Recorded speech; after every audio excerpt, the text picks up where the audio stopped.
Hi, I'm Doug Hart, and I'm a painter, artist, illustrator.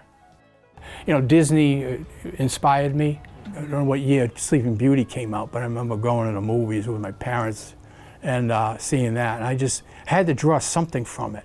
I mean, I just always just painted and drew, you know. It was all that I did. I was showing off. I always did artwork, I mean, anything, religious art. So I started at a Catholic school, you know, with the nuns and stuff, you know. I mean, I was always getting a nudgy in the back of the head, you know. But they didn't know what to do with me. So I remember being, and the same thing now, you're a visual learner. You don't relate to other people. You know, everybody's like good at math and this and reading. I've never read a book. Never read a book. No, because I don't read, I've stumbled. Because I'm dyslexic, probably, you know. I could do anything visually, but I couldn't do anything like numbers or this, and I have no patience for it either. Right. And then I find out there's Drew Struzan that did all these illustrations and paintings for all the movies. He had a lecture up at Norman Rocco's studio, and I found out that's what he had. So they really don't, at that time I had to be, they thought I was nutty. My parents actually, when I was 13 or whenever, enrolled me in Rhode Island School of Design just on the part-time. And I ended up going in there, and they go, I had to bring my portfolio, whatever I had, and they go, would you rather teach? What were you doing before Hasbro? Jewelry design. It was emblematic jewelry. So I did that forever. Then before that, it was a drugstore where I did graphics and stuff. And then before that, I started a greeting card company. So what year did you start at Hasbro? 84. Did you get recruited, or did you fill out a job application? Well, my best friend was the art director. That helps. Who was your best friend? Matt Lysak. I've heard his name 100 times. I bet. From Ed Morrill. Ed Morrill is the packaging. Oh, I know. I know, of course, yeah. You know Ed? Yeah, they worked together a lot. I mean, he liked quality stuff, quality control. He wanted to be controlled. Yeah. And that's fine, too. Right. Jerry Pilkington was an art director, too. So they shared the art director for a while. Then Jerry ended up going to the printing part of it. Mm-hmm. Matt was, you know, giving me freelance work. And I was doing the My Little Pony illustrations and finding out, you know, basically what I would do. But my first painting was Cabbage Patch. Okay. So I did all the labels and stuff for the Cabbage Patch telephone, and it's all illustration, all the stuff. And then there was comps. The comps had to be done for the packaging, had to be done by hand, but they had to be done in, you know, full color kind of thing. It's a lot of fun. It wasn't necessarily Matt, because he wanted a separation between art director and not having a friend. I pleaded with him to kind of hire me. You know, we talked one time, we were going out to dinner, you know, and because I knew him for like 30 years. Right. Yeah. So what year did you join Hasbro? 84. I was hired as an illustrator / package designer, and they hadn't done that before. There was never an illustrator. And then, you know, I had to prove myself all the time. You know, well, can he do it? You know, and all that. It was constant. It was a constant Ed McMahon talent search. Ed Morrow had it all wrapped up. He had the Transformers, he had this, he had that. I mean, there was nothing being done other than Matt Lysak being the art director, taking this piece of paper and handing it over here. So in-house, not much art was being created. Everything was external. Nothing was being, until I got there. Really. Between the comps and everything, you know, and they tended to like it, but I also had to prove myself all the time. Maureen Souza, she was a stickler for My Little Pony. She's a very good marketing person. I started doing My Little Pony because they had Judy Nelson. Judy Nelson was the one that started the look that with My Little Pony for the packaging. She was a freelancer. Yeah, she was like the best for that, but they couldn't get anybody else. But I started, and the first thing I did like a mural, where it's a fold-out type of mural type of thing, for like, it was a cross-sell. But I had to do like a whole scene, you know, with the My Little Pony. I did it. I always thought about doing it more like Disney, you know, the look of it, the soft with gouache and stuff. Yep. See, Judy Nelson, the dyes and the water and whatever she used was beautiful, the background. But she still had to do heavy gouache opaque wash for the ponies and paint them, because you had to like put the rump design on the back and of the rump design, and you had to do it in opaque. So, but she'd blend with a brush, but I did it with airbrush. So I could do the form, like right around the rump, right from the face, and I'd get more personality. So they liked that better. So I remember going, they wanted me to teach her how to airbrush. She lived in Boston. She had a beautiful condo in Boston, because, you know, she was making some illustration then was unbelievable price, like this. I mean, 5,000, and she was no rep in between. So you know, I mean, but anyway, she had a beautiful condo up there in Boston, right along on the water. So they wanted me to go up and teach her how to use an airbrush. Then she was going to show me about dye. So she said she tried with the airbrush, and this happens with airbrushing. It's constant cleaning. And even if it's gouache, I mean, acrylics, forget it. You know, I mean, it's a constant. But you clean. It'll give you a couple tunnel from like this, you know. But she said, "Oh, I tried to do it, but they all clogged." She had a bundle of airbrushes, and they were all filthy. So I ended up, you know, taking the backs off, taking the needle out, and cleaning them for her, and then showing her how to do it. But it's constant, you know, it's constant. But I eventually did a lot of them. I started, doing and they were fun. You know, they did the underwater ponies, this pony, that pony. That was ponied out after a while, but that's another story. I did other lines. Gem was another one. I say, oh, I can do that. You know, Gem is a different type of technique where they had a person sharing the towel on the outside, excellent with figures and stuff, but stickler for reference, I understood. She'd hire models and stuff, you know, holding something or doing something. If someone went wrong or whatever, she'd have to shoot the whole thing all over again. But but her technique is airbrushing, okay, soft washes, and then Prismacolor outlining.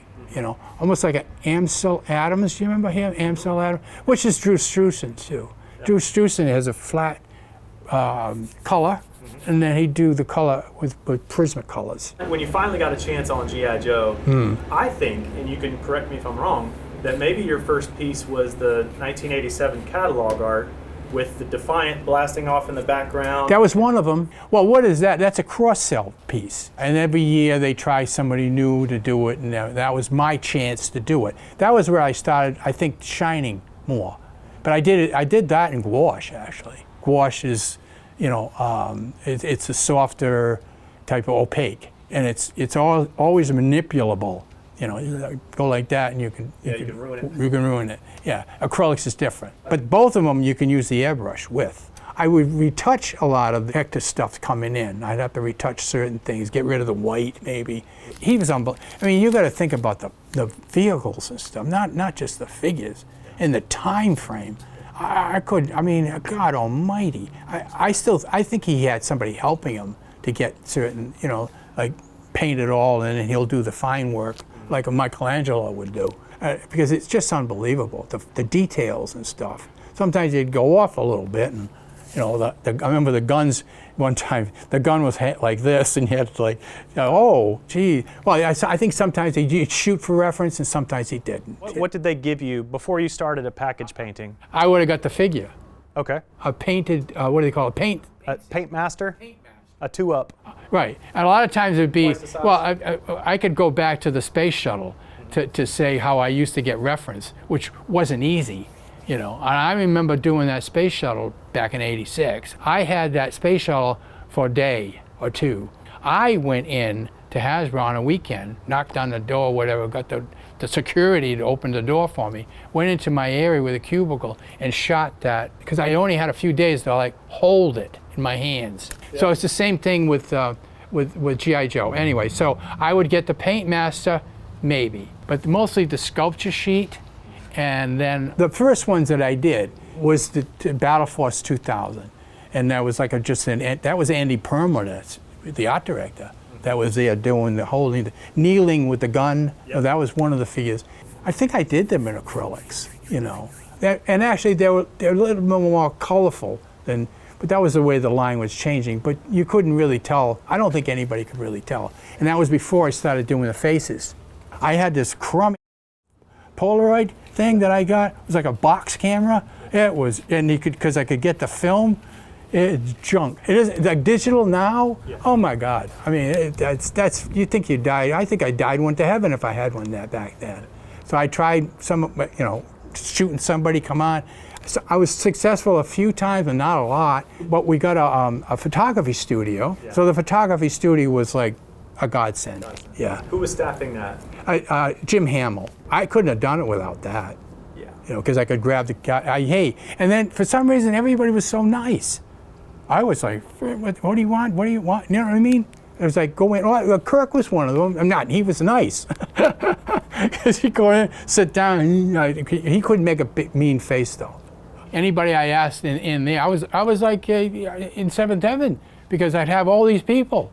Yeah. I mean, the slightest little thing that I see from the design or sculpture sheet, or whoever, the character, I go, yeah, that's so-and-so, and I go run over, and it could be maintenance guys, anybody, anybody. If you like my work, this is important because this is what I use for my reference. That was Mike Provost. Did you know Mike Provost? This guy was a drill sergeant, and he couldn't make a grimacy face. Look at this face. Now, do you know this guy? Dave Kuntz. Dave Kuntz. That was one of the figures. So there's Dave. Yep. I have hundreds. The Road Pig.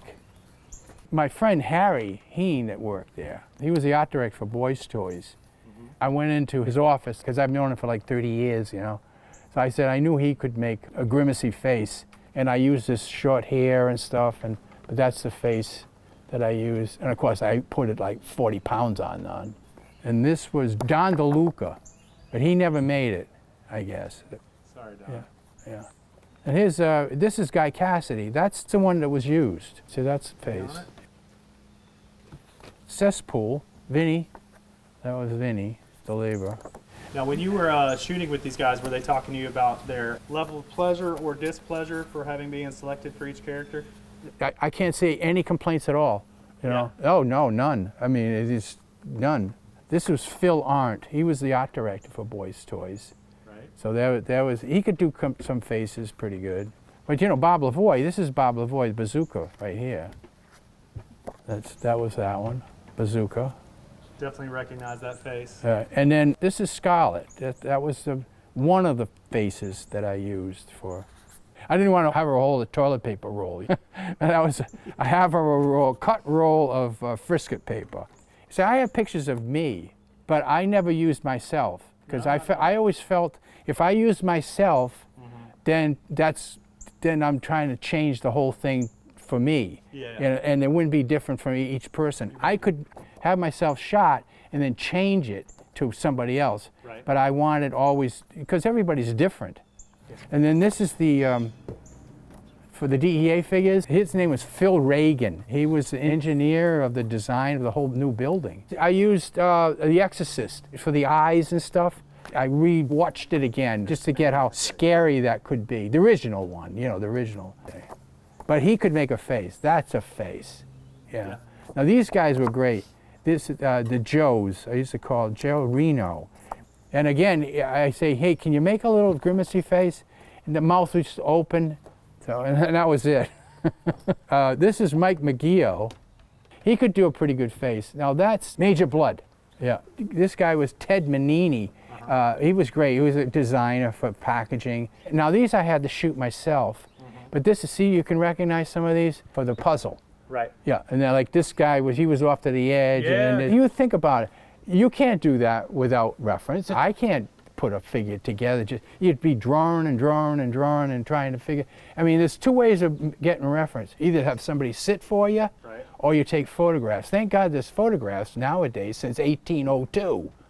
So use it. Now his Duke, he was down below when he was chucking up a grenade. This was the guy I used. He was great, Dave DeForge. But he was an illustrator too. Great, nice artist, great everything. But anytime I needed reference, because he had the face. He had like a Mel Gibson-y kind of face, right? But he was the one I used for the parachute, jumping. Was it part of the Sky Patrol or Sky Patrol. Skydive? Ooh, that's for the Yeah, battle packs. right. And then that. Oh yes, I've got the Kodachrome for the final art So on that yeah, one. yeah. Bob Lavoie used to be right in the area, so we'd kind of trade off a little bit Yeah, of course. sometimes. When we first started doing it, he really doesn't do. He's probably the first to admit it. They really do people Yeah. and faces. So it was tough. But if I were there helping him out or trying to, like this, see, if you had this and this, he could do it. But it was great because he got me away that I could be free up to do Joe. He helped me out a lot, you know. So it was so that was good. Well, what they started doing too would help me out was they started hiring another illustrator, Dave Graves, and so that was great, you know. So we worked together. He was hired because there was so much comp work, and I was like, forget about the comp work. I wanted to do more finished stuff for printing. Because I saw all the stuff coming in, like G.I. Joe, Transformers too, were like really impressive stuff. Because that was my airbrush background, that tight airbrushing. I could do what the Japanese were doing, no problem, you know. How did you overcome that internal stigma to get the work that you wanted to do? Say, for example, G.I. Joe. You really want to know? Yes. You want the truth? Yeah. Can you handle the truth? I can handle the truth. Oh, Edmar had it all wrapped up. He had everything wrapped up. But then they got somebody else called Group 4. That was another advertising agent. That was in Connecticut. Okay. So then they were always kind of like working that back and forth, you know. Andy Perlmutter was the art director for Boys Toys. So that's how this works out. And then Matt was the art director.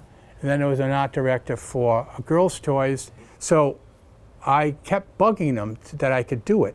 So I remember actually Andy Perlmutter posed for me holding the gun. And what happened was, and Andy Perlmutter picked up on it, is that there were mock-ups. And he picked up on it, you know. So, and then he told Matt. Matt ended up telling Steve Schwartz or somebody up big time, you know, and they said, well, if you can do it, to Matt. But that's how he did it. And that's what happened.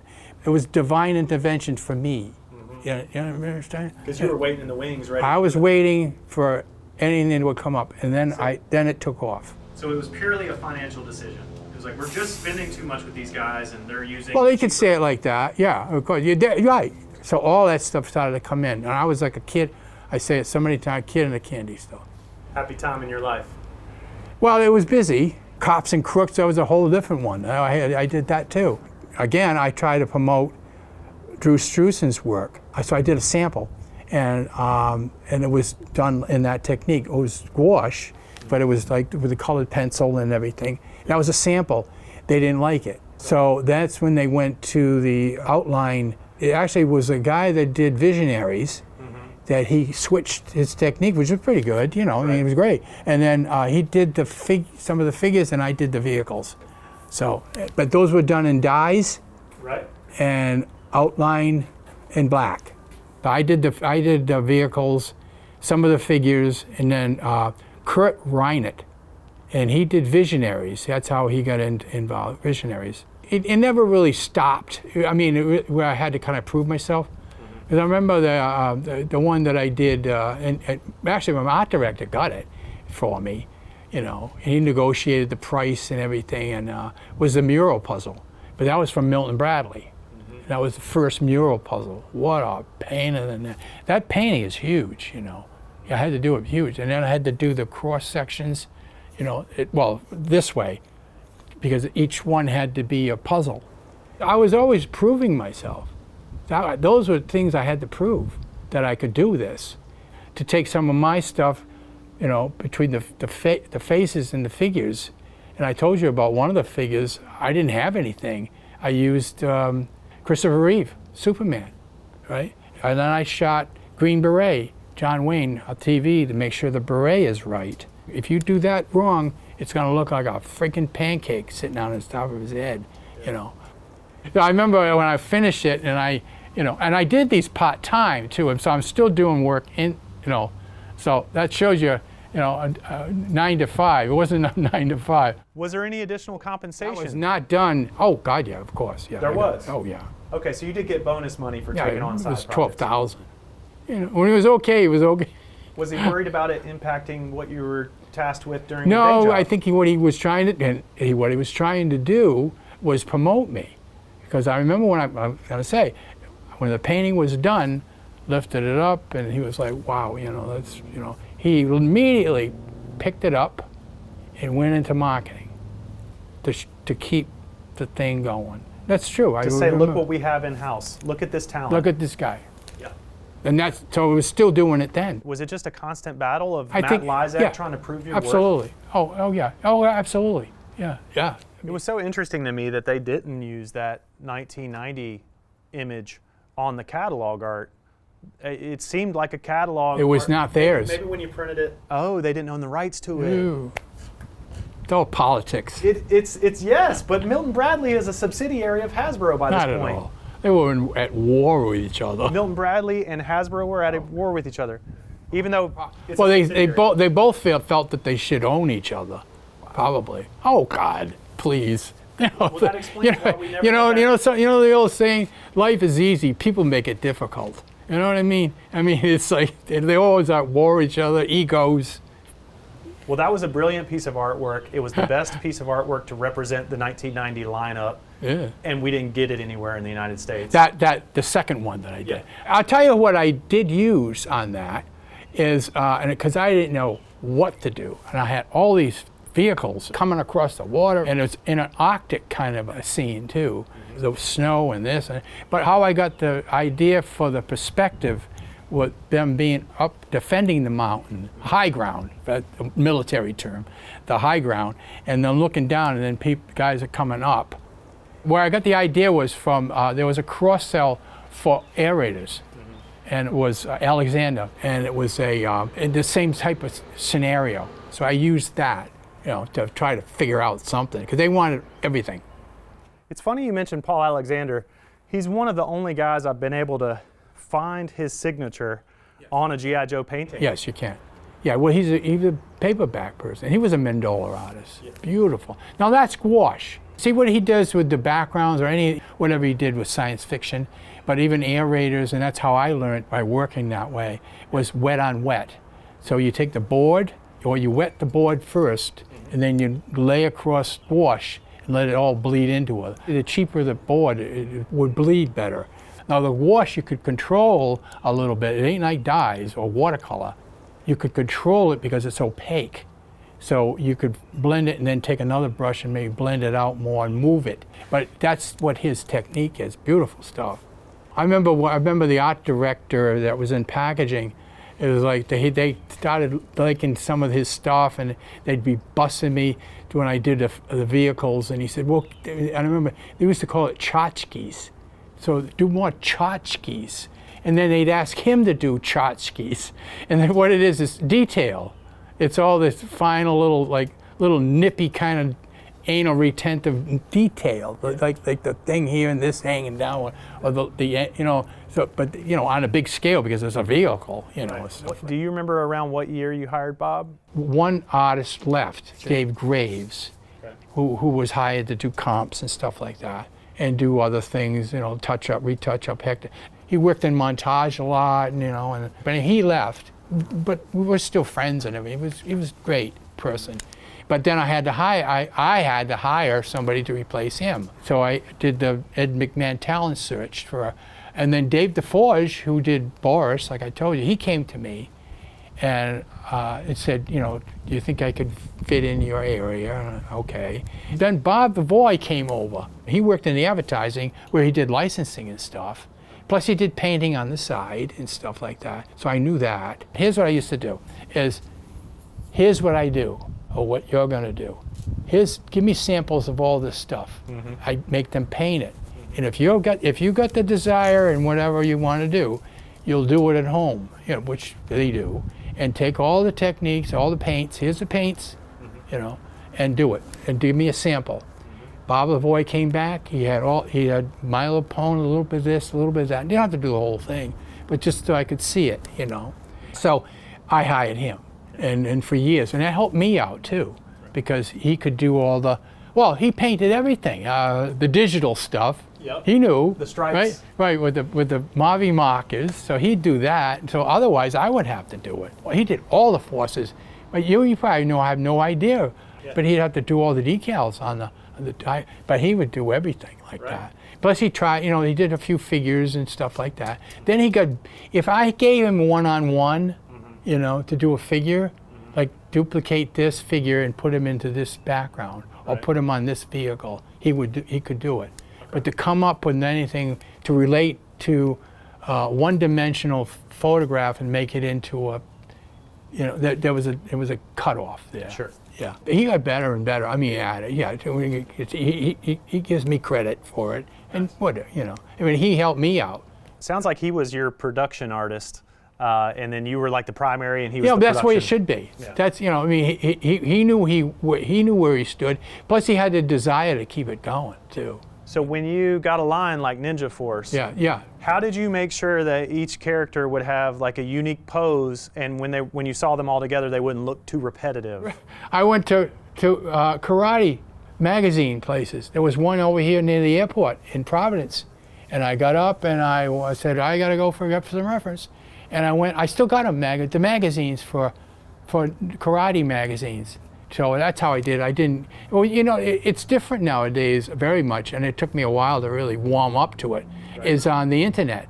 Now you can kind of like almost talk to it, and it's go, I want this leg, this guy, and doing this, and then boop, and it comes up. Did they ever come back to you with revisions for your package art? Like, hey, we need you to change X, Y, and Z? When I did all the illustrations, we'd have an area where they could lay it all out. Marketing would come over, and like, you know, whatever. And then I think maybe they made a few corrections. Not much. Yeah, because I think I had most of it. How did your painting style evolve over the years of creating dozens and dozens of G.I. Joe portraits? I think it was just reference. You know, I've always been good at using reference from portraits and stuff from day one, because I used so many people that worked there. Like even the guy that did the construction work, that he was a drug lord that was reaching out for you.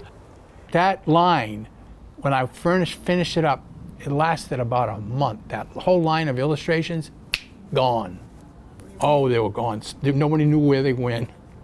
Somebody took them. They walked off. They were just, yep, see you later. They didn't put it in the morgue and lock it down and make it safe? No, not these, not those. They didn't ever made it. I'm glad you touched on the DEF, because I really feel like by that period with G.I. Joe, you had hit your stride just full. You were full running. I felt good. I felt good because of the reference material and the people and where I was sitting. Yeah. You know, when they moved, the one thing that drove me crazy is they moved us.